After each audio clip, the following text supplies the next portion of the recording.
आज हम बात करेंगे एक नए टॉपिक के बारे में और हम शुरुआत करेंगे स्ट्रक्चर ऑफ ओव्यूल से। ठीक है, तो आज हम शुरुआत कर रहे हैं structure of ovule. Structure of ovule से, ठीक है। तो पहले तो स्ट्रक्चर देखेंगे, फिर उसको हम क्लियरली डिफाइन करेंगे। ठीक है, तो देखो हमने जब हम ओवरी पढ़ते हैं तो ओवरी के नीचे हमें एक छोटा सा कुशन लाइक स्ट्रक्चर दिखाई पड़ता है जिसको हम कहते हैं प्लेसेंटा। तो ये हो गया हमारा प्लेसेंटा, जैसे एनसीईआरटी में दिया हो ऐसे ही बनाएंगे। और प्लेसेंटा के बाहर एक सेल है, ये सेल ऑफ न्यूक्लियस इसको बोलेंगे। और सेल ऑफ न्यूक्लियस से बाहर ही यहाँ पे इंटेगमेंट की दो लेयर होती है। यहाँ पे इंटेगमेंट की दो लेयर होंगी, ये इंटेगमेंट की दो लेयर होती है। ठीक, इंटेगमेंट की दो लेयर होंगी। तो जहाँ पे ये अटैच करते हैं इसको हम कहते हैं, जहाँ पे ये आपका अटैच होगा ये वाला पार्ट जहाँ से प्लेसेंटा से अटैच होता है, इसको हम कहते हैं फ्यूनिकल। क्या कहते हैं? फ्यूनिकल। ठीक, तो ये फ्यूनिकल हो गया। और ये लेयर, ये एक लेयर है, तो ये बाहर वाला जो लेयर होगा इसको हम कहते हैं आउटर इंटेगमेंट। Outer integument. और ये जो अंदर वाला लेयर है इसको हम कहते हैं इनर इंटेगमेंट। इनर इंटेगमेंट, बाहर आउटर इंटेगमेंट, अंदर इनर इंटेगमेंट। ठीक, जिस पार्ट पे आपका ये ओव्यूल फ्यूज करता है, इस पार्ट को हम कहते हैं हाइलम। क्या कहते हैं? हाइलम। ठीक, जिस पार्ट पे यूज करेंगे इसको कहते हैं हाइलम। और यहाँ पे एक लेयर होती है और जिसको हम कहते हैं न्यूक्लियस, सेल ऑफ न्यूक्लियस। ये अंदर की तरफ एक लेयर होगा जिसको हम कहते हैं सेल ऑफ न्यूक्लियस या nucleus, cell of nucleus. Okay, nucleus जो होता है बेटा सराउंडेड बाय इंटेगमेंट, चारों तरफ से इंटेगमेंट से घिरा होता है। तो nucleus surrounded by integument, surrounded by integument. और न्यूक्लियस पे यहाँ पे एक पॉइंट और होता है, जिस पॉइंट पे, इस पॉइंट को हम कहते हैं माइक्रोपाइल एंड या माइक्रोपाइलर एंड। इस पार्ट को हम कहेंगे माइक्रोपाइलर एंड या माइक्रोपाइल एंड। और जो ये नीचे बेसल की तरफ है इस पार्ट को हम कहते हैं basal chalazal end, basal chalazal end. ठीक, ऊपर की तरफ होता है माइक्रोपाइल एंड और नीचे की तरफ होता है चलाजल एंड। जो टिपिकल एंजियोस्पर्म होते हैं, मोस्टली ओव्यूल का structure flower to flower vary करता है, लेकिन जो टिपिकल एंजियोस्पर्म जितने भी हैं इनके अंदर क्या होता है? एनाट्रोपस ओव्यूल होता है। ठीक, इनके अंदर यहाँ पे हम लिख लेंगे इस लाइन को कि जितने भी typical angiosperm, in typical angiosperm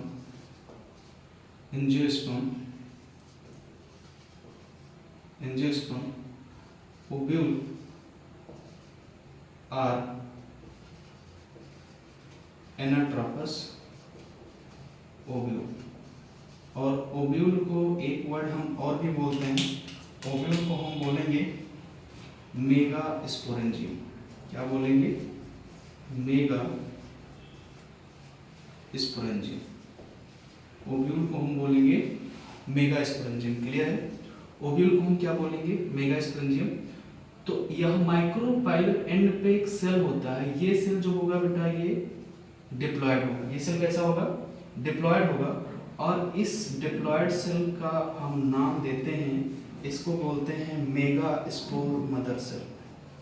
mega spore mother cell, या इसको हम शॉर्ट फॉर्म में एमएमसी बोलते हैं। और ये सेल होता है डिप्लॉयड, इस एंड पे इंटेगमेंट नहीं होता है, माइक्रोपाइलर के एक पॉइंट पे इंटेगमेंट नहीं होता है, वहाँ पे जो सेल प्रेजेंट होता है उसको हम कहते हैं माइक्रोपाइलर एंड। ठीक, तो ऊपर फ्यूनिकल जहाँ पे फ्यूज कर रहे हैं इसको हम बोलते हैं हाइलम। हाइलम के नीचे ये अंदर की लेयर इंटेगमेंट की लेयर होगी, बाहर की आउटर इंटेगमेंट की लेयर होगी, जहाँ पे फ्यूज करते हैं यहाँ पे हाइलम होता है। और ये पार्ट आपका जुड़ा होता है किससे, यहाँ पे इसको हम कहते हैं प्लेसेंटा, इसको कहते हैं प्लेसेंटा। एक क्वेश्चन लाइक स्ट्रक्चर होता है जिसको कहते हैं प्लेसेंटा। अब जो न्यूक्लियस सेल होता है सराउंडेड बाय इंटेगमेंट, और ये इंटेगमेंट लेकिन एक एंड पे क्या होते हैं, एक एंड पे ये खाली होते हैं, ठीक, एट द प्लेस, ठीक, एक एंड पे खाली होते हैं जिसको हम कहते हैं माइक्रोपाइलर एंड। इस पॉइंट पे जो आपका इंटेगमेंट की लेयर होती है ये एब्सेंट होती है। अब अगर हम बात करें कि सेल ऑफ न्यूक्लियस के बारे में, तो इनका डेंस प्रोटोप्लाज्म होता है, इनका कैसा होता है, डेंस प्रोटोप्लाज्म होता है। और डेंस प्रोटोप्लाज्म होने का मतलब ये है कि ये क्या करते हैं, फूड का स्टोरेज करते हैं और एनर्जी को बचा के रखते हैं, किसके लिए, डिवीजन के लिए। ठीक, तो इसको हम लिख लेंगे कि इनके पास डेंस प्रोटोप्लाज्म होता है, डेंस प्रोटोप्लाज्म होता है। और ये क्या करते हैं, ये फूड स्टोर करते हैं, फूड स्टोरेज का काम करते हैं, किसके लिए, energy, energy for division, energy for division. ठीक, तो ये पूरा स्ट्रक्चर हो जाता है हमारा ओव्यूल का। ये ओव्यूल का स्ट्रक्चर जो है इसको हम देखेंगे। अब इसी के बेसिस पे जो ये आपका माइक्रोपाइलर एंड है, इसमें हम देखेंगे कि मेगा स्पोरोजेनेसिस कैसे होता है। तो मेगा स्पोरोजेनेसिस होने से पहले आपको ये चीज़ याद रखनी है कि जो मेगा स्पोरोजेनेसिस की स्टार्ट होंगे वो किसके, कहाँ से होंगे, आपके एमएमसी से होंगे। जैसे हम देखते हैं कि एक में माइक्रो स्पोरोजेनेसिस हुआ था, माइक्रो स्पोरोजेनेसिस मतलब एंथर का फॉर्मेशन, और उसको हमने कहा था पीएमसी, ठीक है, पॉलन सैक मदर सेल, या उसको हमने क्या बोला था, पॉलन सैक मदर सेल, और इसको हम बोलेंगे megaspore mother cell, pollen sac mother cell और मेगा स्पोर मदर सेल। ठीक, तो ये क्लियर है। अब इसके बाद, इस स्ट्रक्चर के बाद हम अगला नेक्स्ट टॉपिक पे चलते हैं जिसका नाम है मेगा स्पोरोजेनेसिस। अब मेगा स्पोरोजेनेसिस हम देखते हैं स्ट्रक्चर ऑफ ओव्यूल के बाद। मेगा स्पोरोजेनेसिस, ये जो सेल है, सेल ऑफ न्यूक्लियस, इसके बारे में बताते हैं कि सराउंडेड बाय इंटेगमेंट, लेकिन एक एंड पे क्या होता है, आपका जो इंटेगमेंट होता है वो एब्सेंट होता है, वहाँ पे प्रेजेंट होते हैं आपके एमएमसी यानी megaspore mother cell, mega, और इनके अंदर जो होते हैं डेंस प्रोटोप्लाज्म होते हैं, फूड स्टोर करते हैं, किसके लिए, एनर्जी को स्टोर करते हैं, किसके लिए, डिवीजन के लिए। ठीक, अब हम देखते हैं कि मेगा स्पोरोजेनेसिस कैसे होता है। तो मेगा स्पोरोजेनेसिस हम देख लेते हैं, हेडिंग डालेंगे mega sporogenesis, mega sporogenesis, mega sporogenesis. और शुरुआत हम ओव्यूल से ही, ओव्यूल के स्ट्रक्चर से ही करेंगे कि एक जो ओव्यूल का स्ट्रक्चर है उसी के बेसिस पे हम डिफाइन करते हुए चले जाएंगे। तो हम ये देख लेते हैं कि यहाँ पे एक सेल होगा जिसको हम बोलेंगे सेल ऑफ न्यूक्लियस, और ये सेल ऑफ न्यूक्लियस जो होगा ये सराउंडेड होगा किससे, ये सेल ऑफ न्यूक्लियस है, और यहाँ पे आपके ये फ्यूज कर रहे हैं।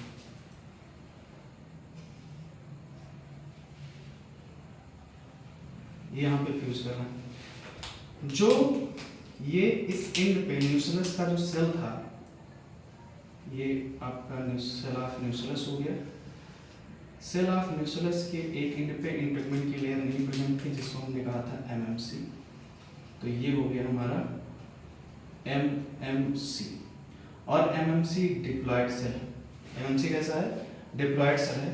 तो न्यूक्लियस सेल जो होते हैं कहाँ पर प्रेजेंट होते हैं, cell of nucleus micropylar end पे क्या होते हैं, एक एमएमसी मतलब मेगा स्पोर मदर सेल जैसी एक सेल होती है, और इसके पास एबिलिटी होती है क्या बनाने के लिए, मेगा स्पोर बनाने के लिए, इसी के पास एक एबिलिटी होती है मेगा स्पोर बनाने के लिए। तो अब इस सेल के अंदर हम देखेंगे कि इनके अंदर होगा, क्योंकि ये 12 है तो इनके अंदर होगा मियोसिस। क्या होगा? मियोसिस। और जब इनके अंदर मियोसिस होता है तो ये सेल जो है कॉमन स्ट्रक्चर की तरह ही हम देखेंगे।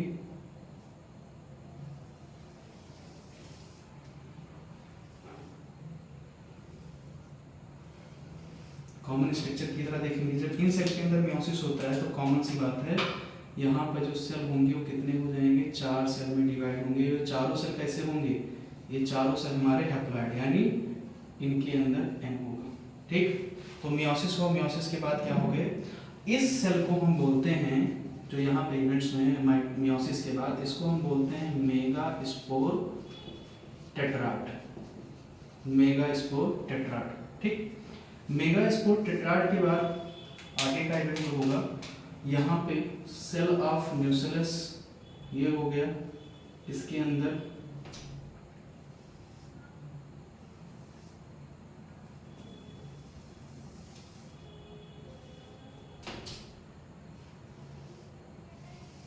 अब इसके अंदर क्या होगा कि ये जो तीन सेल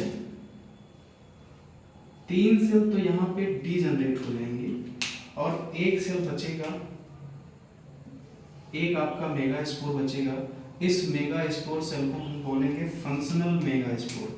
ये ऑल 3 सेल जो होंगे, ये तीनों cell 3 megaspore cell degenerated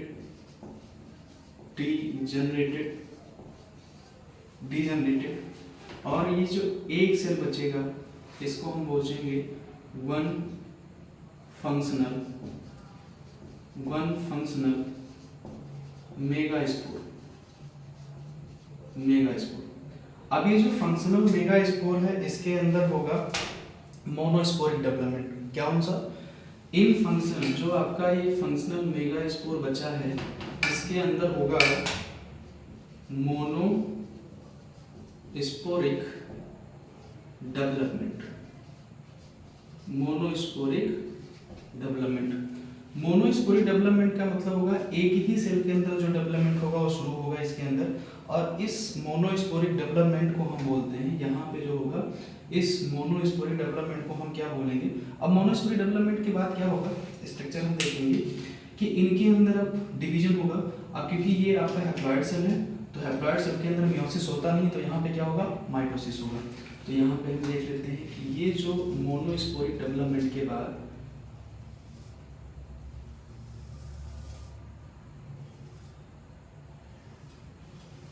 ये मोनोस्पोरिक डेवलपमेंट होगा और ये जो हमारा अब एक सिंगल सेल बचा है, ये जो हमारा सिंगल सेल बचा है जिसको हमने कहा फंक्शनल मेगा स्पोर, इस फंक्शनल मेगा स्पोर के अंदर होगा, यहाँ पे इस फंक्शनल मेगा स्पोर के अंदर होगा माइटोसिस। क्या होगा? माइटोसिस। और इनके अंदर जब माइटोसिस होगा तो अगले स्ट्रक्चर में माइटोसिस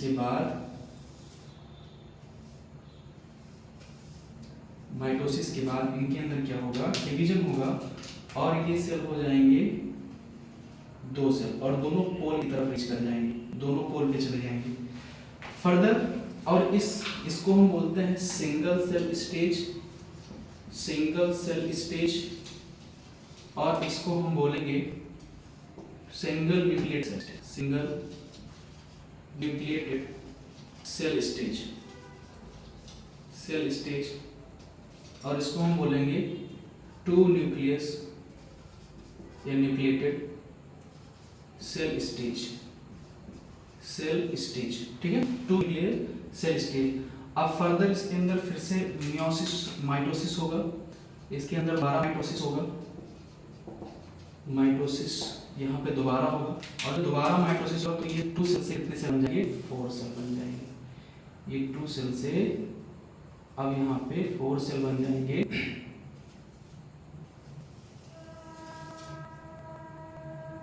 ये 2 सेल से अब 4 सेल बन जाएंगे। तो अब ये 2 सेल से ये 2 सेल यहाँ पे डिवाइड होंगे और 2 सेल नीचे की तरफ होंगे। तो इनको करते हैं 4 न्यूक्लियस न्यूक्लिएटेड स्टेज या न्यूक्लियस स्टेज। फिर इसके अंदर माइटोसिस होगा, एम लिख देते हैं। तो जब ये दोबारा माइटोसिस होगा तो इस माइटोसिस के दौरान यहाँ पे जब न्यूक्लियस का नंबर हो जाएगा, वो न्यूक्लियस का नंबर हो जाएगा टोटल 8। यहाँ पे जो न्यूक्लियस का नंबर होगा वो टोटल हो जाएगा। यहाँ पे इन सभी अंदर जो डिवीजन हो रहा है, 4 ऊपर की तरफ और 4 नीचे की तरफ, ठीक। इसको बोलते हैं 8 न्यूक्लिएटेड स्टेज, सेल स्टेज या 8 न्यूक्लिएटेड सेल स्टेज या स्टेज लिख सकते हैं, कुछ भी सेल स्टेज। ये जो डिवीजन हुआ है इसको हम बोलते हैं फ्री न्यूक्लियर डिवीजन। ये जितना भी डिवीजन हुआ है इसको हम बोलते हैं फ्री न्यूक्लियर डिवीजन, ठीक। अब यहाँ पे जो डिवीजन चल रहा है इनके अंदर अब क्या होगा, इसके आगे जब इनके अंदर फ्री न्यूक्लियर डिवीजन कंप्लीट हो जाएगा तो इनके अंदर अब cell wall to be ready, इनके अंदर सेल वॉल का फॉर्मेशन हो जाएगा। सेल वॉल के फॉर्मेशन होने से पहले मतलब जितने भी टाइप के सेल यहाँ पे यूज हैं वो सब कैसे हैं, फ्री न्यूक्लियर। एक सेल के अंदर जितना भी न्यूक्लियस है अभी फ्री है। फ्री होने के बाद ये कंप्लीट सेल जब होगा तो इसके अंदर क्या हो जाएगा, जैसे हम देखते हैं यहाँ पे एम्ब्रियो साइक, ये एम्ब्रियो साइक है। एम्ब्रियो साइक के अंदर कितने न्यूक्लियस हैं, 8 न्यूक्लियस हैं। अब इन 8 न्यूक्लियस के बाद सेल वॉल का फॉर्मेशन हो जाएगा। 8 न्यूक्लियस के ऊपर क्या होगा, सेल वॉल का फॉर्मेशन हो जाएगा। तो सेल वॉल फॉर्मेशन के बाद ये स्ट्रक्चर कैसा होगा उसको हम डिफाइन करते हैं। मेगास्पोरोजेनेसिस में हमने क्या कहा कि न्यूक्लियस, ये सब न्यूक्लियस के सेल के अंदर हो रहा है। हमने बनाया न्यूक्लियस सेल के अंदर सब ये न्यूक्लियस ऑफ सेल है, सब सेल ऑफ न्यूक्लियस है, सब ये सेल ऑफ न्यूक्लियस, ये सेल ऑफ न्यूक्लियस है। एक एंड पे इंटीग्यूमेंट की लेयर एब्सेंट होती है। ये सेल बिहेव करता है एमएमसी की तरह, मतलब मेगास्पोर मदर सेल की तरह बिहेव करता है। मेगास्पोर कैसा है, डिप्लॉयड सेल है। डिप्लॉयड सेल में क्या होता है, मियोसिस होता है। इससे बनते हैं 4 सेल स्टेज। तो सेकंड में बन गया 4 सेल स्टेज। इस 4 सेल स्टेज में 3 सेल जो होंगे, 3 मेगास्पोर जो सेल होंगे वो डीजनरेट कर जाएंगे। एक सेल बचेगा उसको हम बोलते हैं फंक्शनल मेगास्पोर। फंक्शनल मेगास्पोर के अंदर मोनोस्पोरिक डेवलपमेंट होगा। मोनोस्पोरिक डेवलपमेंट कैसा होता है, मतलब सिंगल सेल होगा उसी के अंदर आगे का डिवीजन होगा। तो ये हैप्लॉइड सेल है, इनका नंबर यहाँ पे n है। n के अंदर तो मियोसिस होगा नहीं, तो इनके अंदर माइटोसिस होगा। जब माइटोसिस होगा तो ये 2 न्यूक्लियस बन जाएंगे, फिर माइटोसिस होगा तो ये 4 न्यूक्लियस बन जाएंगे, फिर माइटोसिस होगा तो ये न्यूक्लियस हो जाएंगे। मतलब जो भी इनके अंदर डिवीजन चल रहा है all this division use free nuclear, ठीक। इसको यहाँ पे हम लिख देंगे कि all this nucleus are these division free nuclear, ठीक। अब क्या होगा, now cell wall to be laid। अब इनके ऊपर सेल वॉल का फॉर्मेशन होगा। तो अगला स्टेप हम देखते हैं कि सेल वॉल फॉर्मेशन के बाद क्या होगा, ये क्लियर है। तो अगला स्टेप हम देखते हैं कि सेल वॉल फॉर्मेशन कैसे होगा। सेल वॉल फॉर्मेशन कैसे,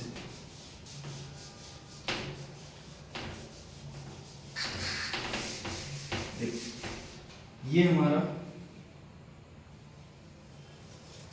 एक सेल है जहां पे क्या है 8 न्यूक्लियस, 4 ऊपर की तरफ, ये 4 ऊपर की तरफ और ये 4 नीचे की तरफ। 4 ऊपर की तरफ और 4 नीचे की तरफ, ठीक। इसको हम बोलते हैं एम्ब्रियो सैक। इस एम्ब्रियो सैक के अंदर 8 सेल। अब इनके मैचुरेशन होता है। मैचुरेशन के बाद इनके ऊपर सेल फॉर्मेशन हो जाता है, मिलेंगे मैचुरेशन। और जब मैचुरेशन को आगे का स्टेप भी हम देख लेते हैं, मैचुरेशन के बाद क्या होगा। तो मैचुरेशन में एक बड़ा सेल हम बनाएंगे, एक बड़ा सेल हम बनाएंगे और ऊपर की तरफ है चलाजेंट, नीचे की तरफ माइक्रोन। थोड़ा इसको उल्टा कर लेंगे। तो ऊपर वाला ये वाला पार्ट है बेसल चलाजन एंड और नीचे वाला पार्ट है माइक्रो। वहां हमारा माइक्रोपाइल ऊपर था, ग्लोबुलर स्ट्रक्चर बनाया था। अब यहाँ पे क्या होगा, माइक्रोपाइल नीचे कर दिया, माइक्रोपाइल एंड। तो ऊपर जो 4 सेल होंगे, ऊपर ये 3 सेल यहाँ पे न्यूक्लियस, 3 न्यूक्लियस यहाँ प्रेजेंट होंगे और ये सेल बेटा एकदम सेम स्ट्रक्चर वाले होंगे। ये सेल एकदम सेम स्ट्रक्चर वाले होंगे। इनको हम कहते हैं एंटीपोडल सेल। और इनके पास तो इनके अंदर हम जो न्यूक्लियस भी बनाएंगे वो जैसा बनाएंगे, पोजीशन पे हमारा एंटीपोडल सब हो गया। इन तीनों को लिख देंगे, इन तीनों को हम लिख देंगे एंटीपोडल सेल। ये एंटीपोडल सेल हो गया। नीचे की तरफ जो 3 सेल नीचे की तरफ होंगे, एक इधर, 2 इधर, ये 1 सेल इधर, इनको हम कहते हैं सिनर्जिड्स। और एक यहाँ पे बीच में जिसको हम कहते हैं एग सेल। थोड़ा सा छोटा सा बड़ा कर लेते हैं, ठीक। अब ये दोनों सेल यानी 2 न्यूक्लियस आपके इसके अंदर होंगे, ये न्यूक्लियस यहाँ पे है, एक न्यूक्लियस यहाँ पे। इन दोनों सेल को हम बोलते हैं सिनर्जिड सेल, सिनर्जिड सेल। इन दोनों सेल को हम बोलेंगे सिनर्जिड सेल। और एक सेल जो ये ऊपर वाला है, इसको हम बोलते हैं एग सेल। एग सेल भी बोलते हैं, या इसको हम बोलते हैं फीमेल गैमीट। क्या बोलेंगे? इसको बोलेंगे फीमेल गैमीट, ठीक। यहाँ पे कुछ फिंगर लाइक स्ट्रक्चर होते हैं, यहाँ पे एक फिंगर लाइक स्ट्रक्चर होता है, यहाँ पे finger like structure called filiform apparatus। तो माइक्रोपाइलेट होते हैं 3 सेल हुए, एक आपका 2 सिनर्जी सेल हो गए, एक सेल हो गया, ठीक। एक न्यूक्लियस ऊपर से, एक न्यूक्लियस नीचे से, दोनों पोल से एक एक न्यूक्लियस आएगा। और ये आपके यहाँ पे 2 न्यूक्लिएटेड स्टेज, मतलब 2 न्यूक्लियस सेल स्टेज बना लेते हैं। और इस सेल को हम बोलते हैं पोलर न्यूक्लियस, क्योंकि दोनों पोल्स आए हुए हैं, तो इन दोनों हम बोलेंगे पोलर न्यूक्लियस। इसको हम बोल देंगे पोलर न्यूक्लियाई, ठीक। इसको हम बोल देंगे पोलर न्यूक्लियाई। और यहाँ पे बड़े से सेल का फॉर्मेशन हो जाएगा, जिसको हम बोलते हैं सेंट्रल सेल। दूसरे पेन से बनाएंगे ज़्यादा समझ में आएगा। इस यहाँ पे एक बड़े से सेल का फॉर्मेशन हो जाता है, जिसको हम बोलते हैं सेंट्रल सेल। इसको हम बोलते हैं सेंट्रल सेल, इसको बोलेंगे सेंट्रल सेल। और ये पोलर न्यूक्लियाई जो है, एंटीपोडल सेल के पास कितने सेल हैं? 3 nucleus 3 cell, 3 nucleus 3 cell. Synergist के पास है 2 न्यूक्लियस 2 सेल। एग सेल के पास 1 न्यूक्लियस 1 सेल। और पोलर न्यूक्लियस के पास 2 न्यूक्लियस 2 न्यूक्लियस और 1 सेल। तो यहाँ पे जो स्टेज बनता है, 3 ऊपर की तरफ, 2 नीचे की तरफ, एक एग सेल में, 3 2 5 1 6 और 2 न्यूक्लियस यहाँ पे। तो इस स्टेज को हम कहते हैं 8 न्यूक्लियस 7 सेल। अब ये 7 सेल कहाँ दिख रहा है? तो 1 2 3 4 5 6 और एक लास्ट सेल, इसको हम बोलते हैं 7। तो एक लास्ट सेल यानी सेंट्रल सेल, 3 आपके एंटीपोडल सेल, 2 सिनर्जिड सेल और एक एग सेल। अब एग सेल है, यहीं पे क्या होगा? इसी के साथ फर्टिलाइजेशन होगा, ये बनाएंगे इसका फॉर्मेशन। लेकिन फिलीफॉर्म एपरेटस है, इनका वर्क क्या है? तो फिलीफॉर्म एपरेटस जो होते हैं, ये पॉलन ट्यूब को गाइडेंस देते हैं। आगे पॉलन कहीं से भी इंटर कर ले, वो से पॉलन ट्यूब यहाँ से आए, यहाँ से आए या यहाँ से आए, वो आएगा कहाँ पे? उसको गाइडेंस देता है कि वो इंटर यहीं से करना है, ठीक। तो ये होगा फिंगर लाइक प्रोजेक्शन, इसको हमने कहा है फिलीफॉर्म एपरेटस। फिलीफॉर्म एपरेटस क्या करते हैं बेटा? गाइडेंस ऑफ पॉलन ट्यूब, ये पॉलन ट्यूब का गाइडेंस करते हैं, क्लियर है? तो ये पूरा आपका मेगास्पोरोजेनेसिस के बाद में देखा कि न्यू सेल वॉल फॉर्मेशन हो गया। मैं इससे पहले ओवल स्ट्रक्चर में देखा, तो ओवल के स्ट्रक्चर में एक सेल ऑफ न्यूक्लियस है। सेल ऑफ न्यूक्लियस के बाहर इंटीग्मेंट की लेयर है, जिसमें आउटर इंटीग्मेंट है, इनर इंटीग्मेंट, एक माइक्रोपाइल एंड है। माइक्रोपाइल एंड एक सेल प्रेजेंट है, तो आप जिसको हमने एम्ब्राइस और मदर सेल, वहां पे इंटीग्रेट क्लियर अब से देख चुके हैं। बाकी पूरे से इंटीग्रेट होती है इन जो पूरा ओव्यूल का है जहां पे ये जुड़ते हैं उसको हम फ्यूनिकल कहते हैं। फ्यूनिकल कौन सा पार्ट होता है जो आगे प्लेसेंटा से जुड़ता है, ठीक, जहां पे जुड़ते हैं उस पॉइंट को हम फ्यूनिकल कहते हैं। जहां पूरा ओव्यूल का स्ट्रक्चर जहां से फ्यूज होता है उसको हम हाइलम कहते हैं।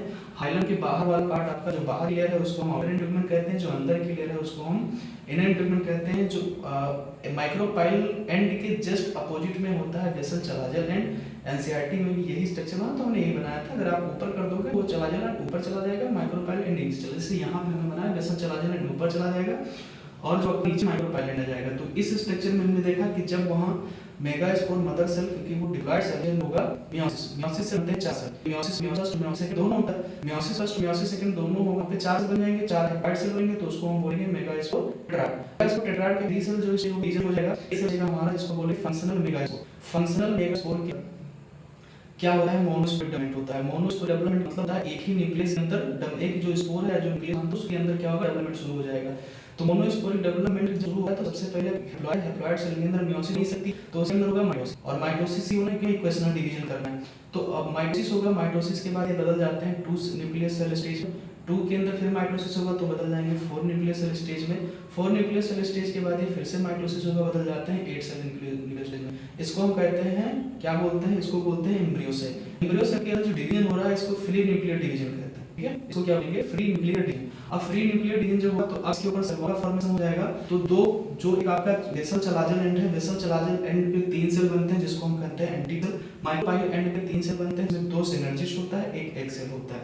तो ये 3 हुआ, और बीच में दोनों तरफ से एक एक न्यूक्लियस आ जाता है सेंटर पे, उसको हम कहते हैं पोलर न्यूक्लियाई, और उसके ऊपर भी बड़े से सेल वॉल का फॉर्मेशन होता है जिसको हम कहते हैं सेंट्रल सेल, ठीक है। सेंट्रल सेल का काम है, एक्सेल जो होता है इसको हम फीमेल गैमेट भी कहते हैं, और इनके पास एक न्यूक्लियस होता है, इनके पास एक न्यूक्लियस एक सेल होता है, ठीक है, क्लियर है। जो आपका यहाँ फिंगर स्ट्रक्चर जिसको हम फिलीफॉर्म कहते हैं, ये क्या करते हैं, ये पॉलन ट्यूब का गाइडेंस करेंगे, क्या करेंगे, पॉलन ट्यूब का गाइडेंस करेंगे, ठीक है, दैट्स